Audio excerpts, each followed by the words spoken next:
My partner and I have been playing with money as one of our ways to figure out how to move up a stick. And when we first started playing and toying with abundance, concepts of abundance, she dragged me off to a casino. And having come from my dad was a serious pastor, I was surprised that I survived walking in the door the first time. But through the years, we have played with slot machines, and you've told us that we really didn't have control over the slot itself, but we had control over rendezvousing, with which the slot was going to hit. And we've had great success rendezvousing at perfect times. We have amazing stories. Rendezvous is a wonderful word, isn't it? Yes.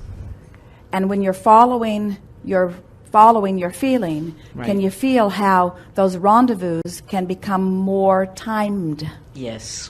Yes. And the stories and the timing of those have been fabulous.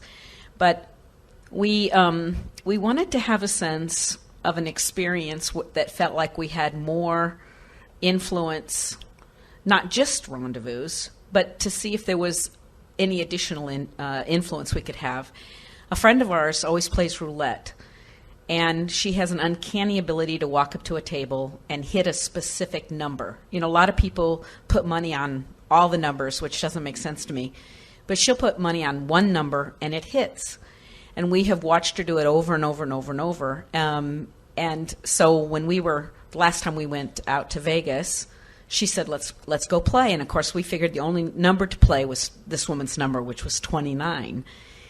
And so we put money on 29. We put $5. We took $20, put a $5 chip on. We figured we were going to go stay there for 4 rolls. If we didn't hit, we were going to walk away. On the third roll, it hits 29. And I have to tell you, I thought I was going to pee in my pants because it was an amazing experience to intend it and see it.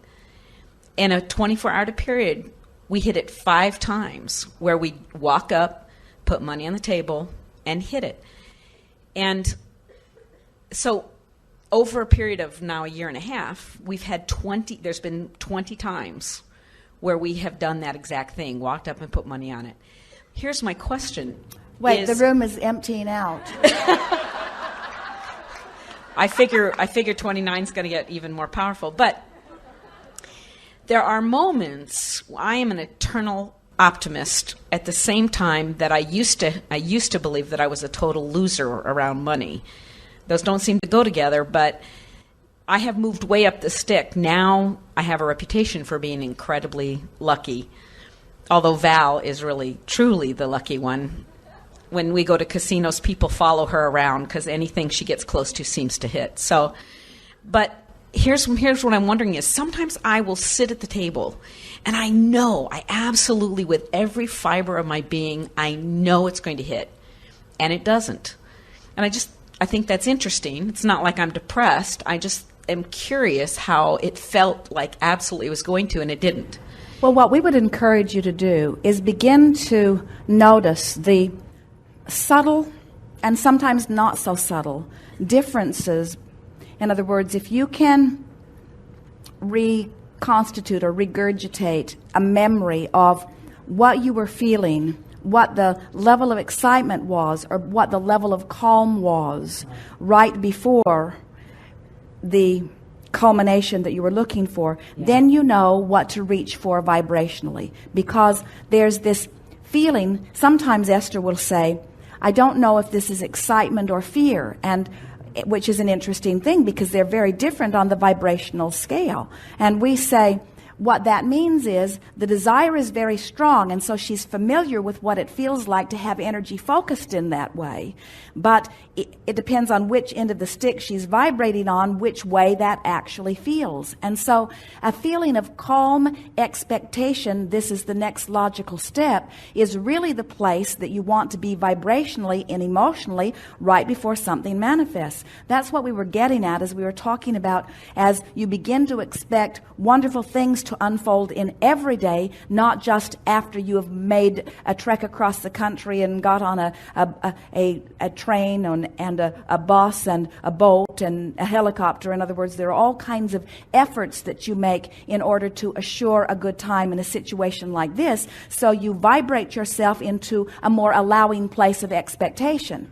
In other words, you expect by virtue of what's around you. Your expectation comes more into alignment.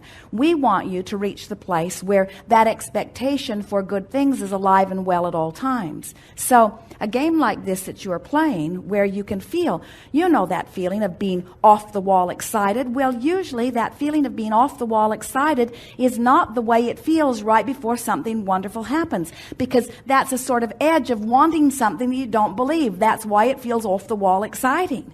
When it feels like the next logical step, when you say, but of course, you see, we want you to reach this place where you're not testing it, you're just knowing it. You're not saying, universe, show me what you can do, or show me what I'm now able to allow. There's no test here. The test has been taken and passed long ago. I'm a worthy being. Good things are supposed to happen to me, and they do, in lots of different ways. Why not in this way too? I'm at the casino table. This is the game I'm playing right now. This is the vortex that I'm choosing right now through which I would like well-being to flow. But I'm not here testing the universe, testing my alignment with the universe. I'm here to have a good time, you see. Whole different vibration. We don't encourage you to test the universe, although you can, it will give you everything. In other words, there is nothing that will ever be withheld, but there is something that goes screwy in your vibration when you test. And what it often is carrying what somebody else is doing. If you notice that you can be luckier when you're on your own. Yes. Jerry and Esther talk about how their world feels magical as they move through life experience, the two of them. But enter someone else and things change just a little bit because they self-consciously can't help but see their own life through the eyes of whoever's looking on. They don't want to do that, but it's sort of just a byproduct of being aware that somebody's aware, that you're aware, that they're aware, that you're aware, that you're aware, that you're aware. And when you reach this place that you're so in love with who you are, and you're not trying to make anything happen for any other reason other than you think it might make you feel good. And sure, you're a teacher of deliberate creation, but who cares where you are? The best teaching that you ever do is when you're not doing what you mean to do, and then you do what you mean to do. In other words, you're all trying so hard to be perfect, where your best teaching happens when somebody watches you screw up. And then you say, oh, that didn't feel so good. I think I'll clean up my vibration a little bit. And they say, how are you going to do that? And you say, I have no idea. I've got this bag of tools. I haven't been applying them for a while. I think I'll get some of them out and dust some of them off. And, oh, yeah, I think I'll do whatever I can to make myself feel better. And then before you know it, you're back in alignment. And those very fortunate people that had the benefit of watching you out of alignment and in alignment, out of alignment and in alignment, and more importantly, getting in alignment because you willed yourself into alignment. As you demonstrate, I don't need to be lucky. I don't need other factors to line up in some exterior way. I control my fate. I control my fate because I control my vibration, and I control my vibration because I care about how I feel. So I have fun whether I win or lose. This is entertainment whether I win or lose. I like it when it lines up. If it lined up every time, they'd haul me out of the casino. If I won every time, they wouldn't let me in. They'd put me in some sort of a cell. They'd call me a demon or a witch. In other words, all kinds. Now we're getting carried away, but you see what we were getting at. I do, because one morning I walked down and I just was walking by a casino. I had no money, by the table, and I thought, what kind of a day is today going to be like? And the ball in that instant dropped into 29. And it was electrifying. It's like I ran upstairs to tell Val, guess what? It was so exciting. And it was as good as winning money, wasn't it? Because what? It's exactly right. It was because there was another time where I was all by myself, nobody was around, and I put $10 down. I won like $360 on the very first roll, and everybody at the table's looking at me like, wow. And I'm thinking, yeah, but there's nobody here to get excited about it. So you're right. It was so exciting to watch that drop in there. So do you create your own reality to show off for others? I'm embarrassed to say maybe so. Well, you are a teacher and an uplifter, and that's just fine. Do you create your own reality because you can't stop doing it? Sure. Do you create your own reality because you were born to do that? Do you focus because you can't cease focusing? Does the universe assist you in endless ways? In other words, of course, yes, yes, yes, yes, yes. But here's the question that is really worth pondering and feeling your way into an answer that feels good to you. Do you focus on purpose to try to affect some manifestation? Or do you focus on purpose for the sensation of energy alignment? Most important question that we will ever ask you. Because most people, I'm willing to learn the game so that I can affect that manifestation. And of course your manifestations are affected by your vibration. But when you say, I'm focusing for the pleasure of the sensation of the energy alignment, now you're saying, I'm focusing so that I can be who I am.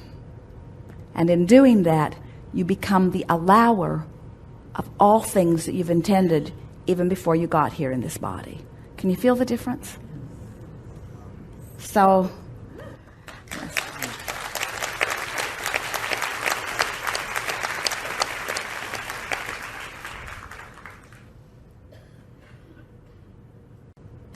one last question. Would you rather align with a feeling that feels good, or would you rather align with number 29? Or do they have to be separate? Yes.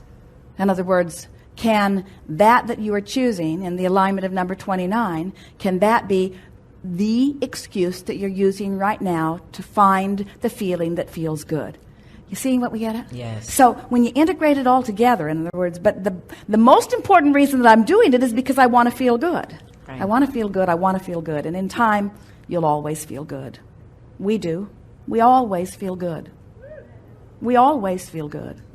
Sometimes we feel good because you are interesting. Sometimes we feel good because you are expanding. Sometimes we feel good because you are experiencing love. Sometimes we feel good because we are experiencing love.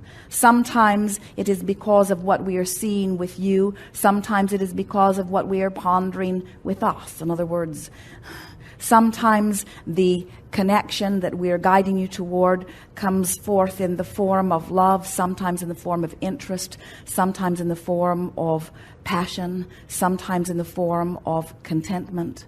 In other words, there is no reason for you to ever feel other than good. It's who you are. Good time for a segment of refreshment. You're welcome.